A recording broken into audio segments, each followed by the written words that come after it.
You did? What is that?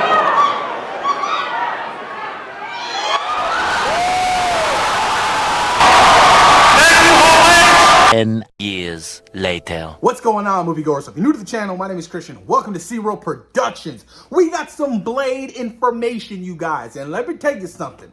It ain't looking good. But what else is new with Blade? I feel like everything that's evolved around this film has been nothing but negativity, nothing but fallback, nothing but just total, it hurts, it pains me, you guys. Because like I've stated in multiple videos, Blade has been one of my most anticipated films since it was announced. Since Mahershala came out on stage at Comic-Con, and he had put the hat on, and everybody was there. The Eternals, Thor: Love and Thunder, you name it, everybody, the cast and crew, everybody was on stage. And then it never came out. It never got off the floor. Nothing but bad news. Writers leaving, directors leaving, you name it. What's next? Is Mahershala about to leave the project? Which I have a feeling could potentially happen, you guys. But the Hollywood Reporter came out with a banger of an article giving us some nice updates and some details about Blade, you guys. And I can't wait to talk about it. Delroy Lindo apparently is no longer attached for the film, which I think is really unfortunate because Mahershala and a Delroy Lindo in a Blade film, a lot of people thought he was going to be playing Whistler, which would have been absolutely fantastic. He was so good in The Five Bloods. Oh my God. With all the script rewrites and all the delays, he was like, you know, you guys, unfortunately, I can't star in this film. It's taking too long. I pushed project aside and, you know, I really want to pursue something else. Or unless with all of the rewrites, he got written out of the story, which sucks ass. It's really unfortunate because, like I said, to have somebody like Delroy Lindo, somebody of high caliber of an actor, it sucks that he is no longer attached to this film, you guys. So that's one topic of bad news for Blade. Just keep in mind, there's more, you guys. So Mahershala, apparently he envisions his Blade to be his own Black Panther, which is a very bold, ambitious envision. Honestly, Black Panther was a cultural movement, you guys. It was massive. It's an Academy Award-winning film. Ryan Coogler directed the hell out of that, and Chadwick Boseman, absolutely phenomenal as T'Challa. $1 billion at the box office. You had people literally selling out theaters. You had celebrities selling out theaters, buying theaters for children to go experience Black Panther in 2018. It was a ginormous event. It's something I will never forget, you guys. Honestly, it's one of my favorite theater experiences, up there with Avengers Endgame and Avengers Infinity War.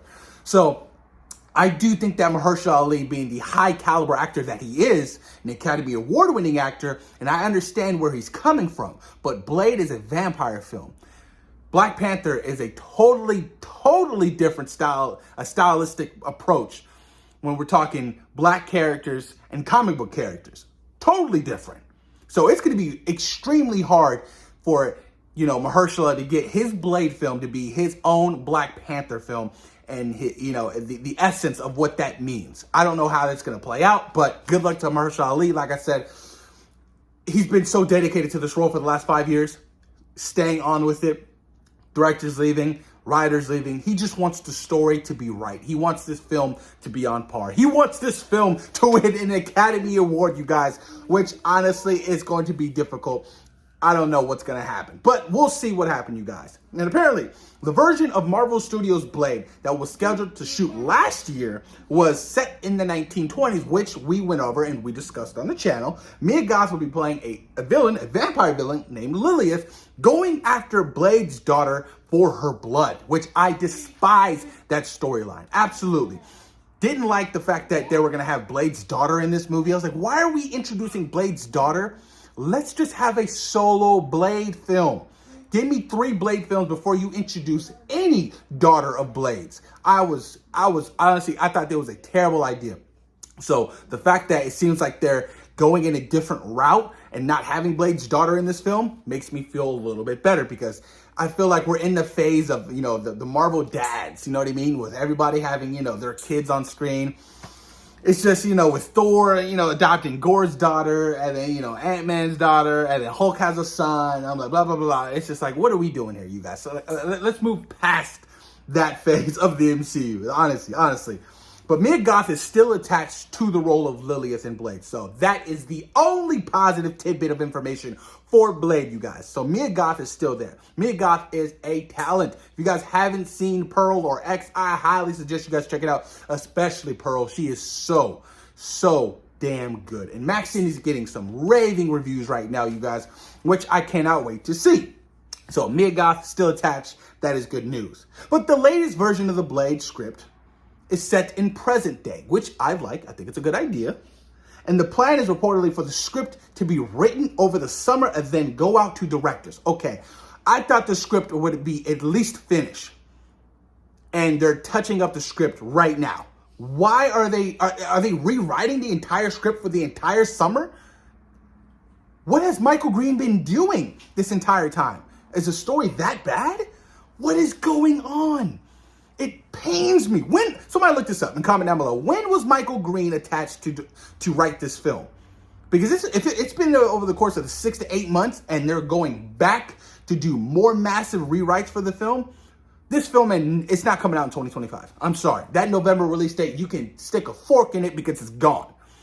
Because if they're starting from scratch and if they have a general consensus of where they want to take the story and they're going to be rewriting all of it for the entire summer and they don't plan to start shooting until the end of the year, Blade 8 is not coming out in 2025, you guys. Latest, probably late 2026 going into 2027.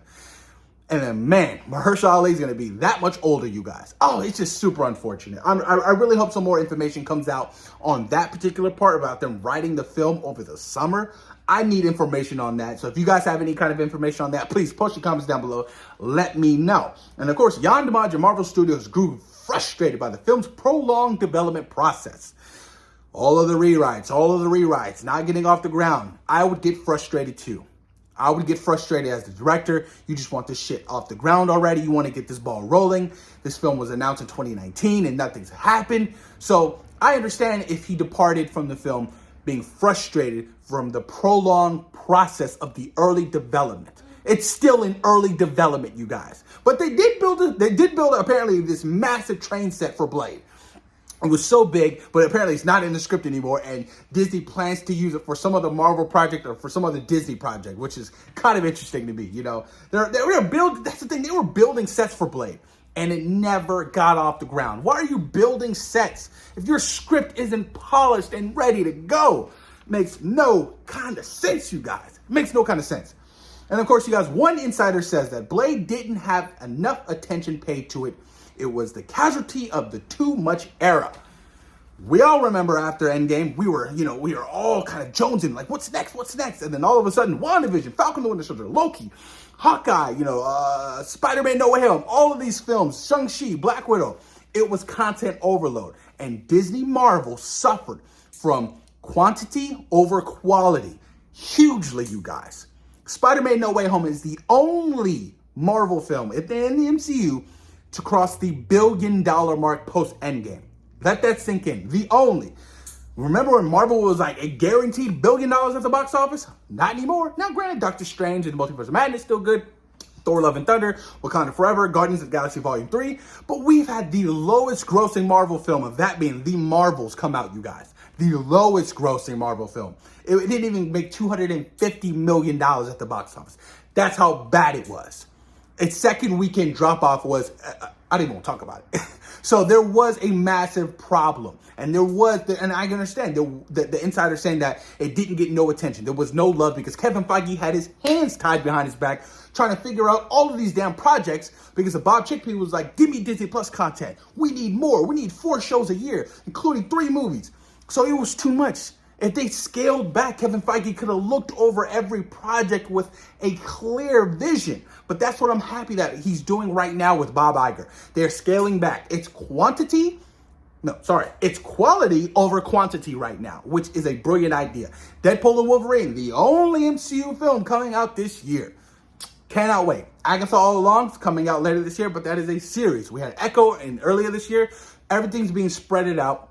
And it seems like they are really, really taking this shit serious, and they want to get back to that, that stylistic approach, that Infinity Saga, Marvel phase where everything was a banger, one project after the next, $1 billion, $1 billion, $1 billion. It was a massive, massive saga, you guys. But let me know what you guys think about these little tidbits, information updates about Blade. Like I said, there's only been one good thing to come out of this article from The Hollywood Reporter, and that's that Mia Goth is still attached to the role of Lilith, you guys. That is it. Losing Delroy Lindo and all this other stuff, the writing the script over the summer. Oh, just terrible news, you guys. But post your comments down below. Let me know what you guys think in the comments down below. And thank you guys for taking time out of your day for watching C-Roll Productions. Peace.